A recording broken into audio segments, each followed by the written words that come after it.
والسلام على أشرف الأنبياء والمرسلين نبينا محمد صلى الله عليه وسلم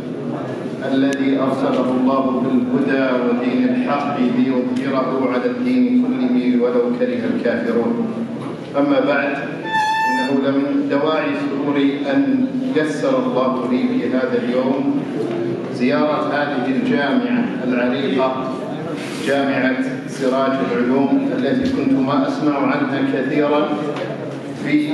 ذكر حسن، ممثلة برئيس الجامعة الشيخ شميم الندوي، ووكيل الجامعة الدكتور عبد الغني الكوفي. كما أشكر معالي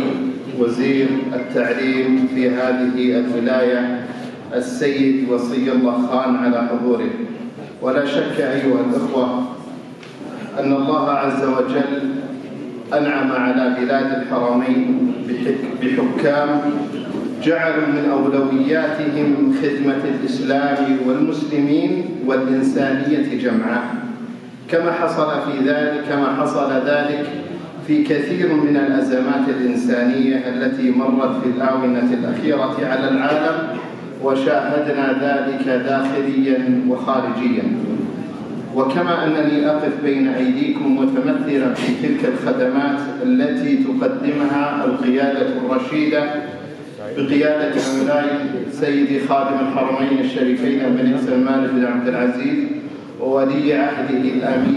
الأمير محمد بن سلمان حفظهم الله، وكذلك وزير الشؤون الإسلامية والدعوة والإرشاد الدكتور عبد اللطيف آل الشيخ، وكذلك وكالة الوزارة الوكيل الدكتور عواد العنزي، الذي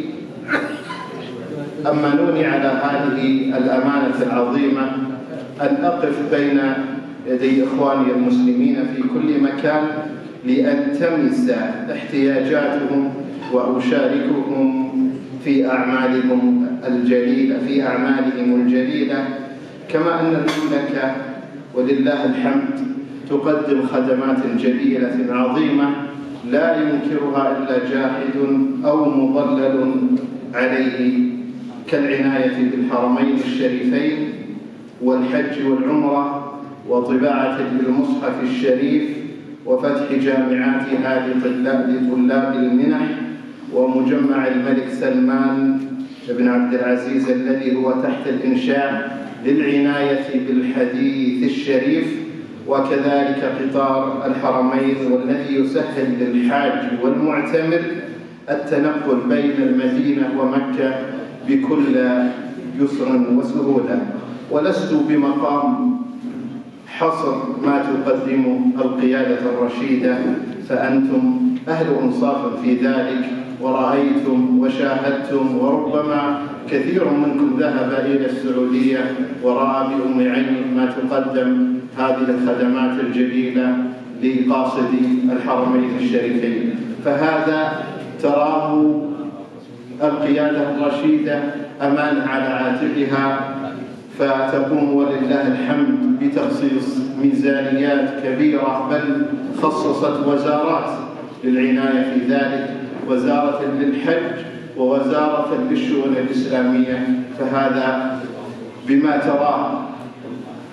أقل ما يقدمون للإسلام والمسلمين، وبما نراه فهذا عمل جليل ضخم يشكرون على ذلك. اللهم أدم على بلاد الحرمين والمسلمين عامة الأمن والاستقرار. ولا أطيل عليكم، فلست بمقام أن أطيل عليكم،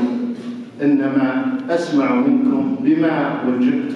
فيه من القيادة وبما وجدت فيه متمثلة بوزارة الشؤون الإسلامية، وأكرر